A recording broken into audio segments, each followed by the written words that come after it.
Good morning. This is Father Stephen Kelly from St. John's Church in Detroit. We're continuing our series of daily morning meditations, where we generally look at one or another of the lessons that are assigned for morning or evening prayer, what is known as the daily office lectionary. Today for Saturday, let's take a look at the lesson that's assigned from the letter to the Hebrews. We're on chapter number 4, beginning at verse 14.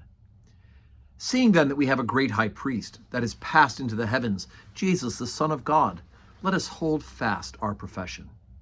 For we have not an high priest which cannot be touched with the feeling of our infirmities, but was in all points tempted like as we are, yet without sin. Let us therefore come boldly unto the throne of grace, that we may obtain mercy and find grace in help in time of need. For every high priest taken from among men is ordained for men in things pertaining to God, that he may offer both gifts and sacrifices for sins. Who can have compassion on the ignorant and on them that are out of the way? For that he himself is also compassed with infirmity. And by reason hereof he ought, as for the people, so offer for himself to offer for sins. And no man taketh this honor unto himself, but he that is called of God, as was Aaron. So also Christ glorified not himself to be made an high priest, but he that said unto him, Thou art my son, today have I begotten thee.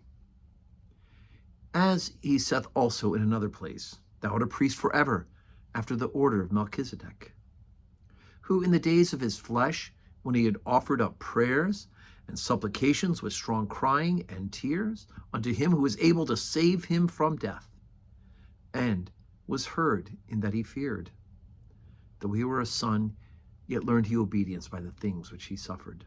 And being made perfect, he became the author of eternal salvation unto all them that obey him, called of God and high priest after the order of Melchizedek, of whom we have many things to say, and hard to be uttered, seeing ye are dull of hearing.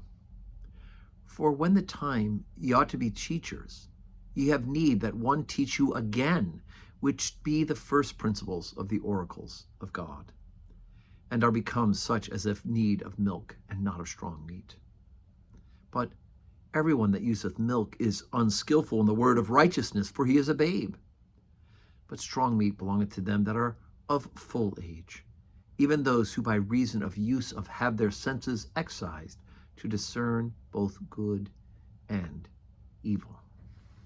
Okay, so the letter writer for the Hebrews, again, is writing this long theological tome where he's laying out the story of salvation, and with an understanding that Jesus Christ himself, right, the Son of God, is that perfect, one sufficient sacrifice for sin. Now, I remember being a member of the church and relatively new back to the practice of the faith, and didn't really hear this kind of talk. I don't know if for some reason we were at a time of the year when I wasn't really reading this in the daily office lectionary, because we were using the new lectionary, which has a 2-year cycle for the new prayer book. So perhaps somehow I missed these readings early on, but I remember once I started to read it, I could see this theology that had been developed in the church, this understanding that Jesus Christ is the propitiation for our sins, that he's a one sufficient sacrifice once offered for our sins. And so that is where the letter writer to the letter to the Hebrews is working on. He's building up, he said that the priest in the Jewish sense, offers himself and offers for the sins of others and for himself. But that Jesus Christ ultimately is one who is human in every way, but without sin. But like those Old Testament priests, right, who are because of their lineage, right, it's a blood lineage.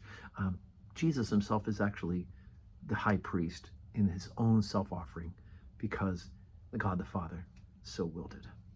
So anyway, today's Saturday. No public worship today at St. John's Church, but of course we're getting ready to worship tomorrow here at St. John's. It is Good Shepherd Sunday tomorrow, so be sure to join us. 7:30 morning prayer, 8 o'clock Holy Communion, 10 o'clock Holy Communion, and 5:30 evening prayer, with the opportunity to receive communion.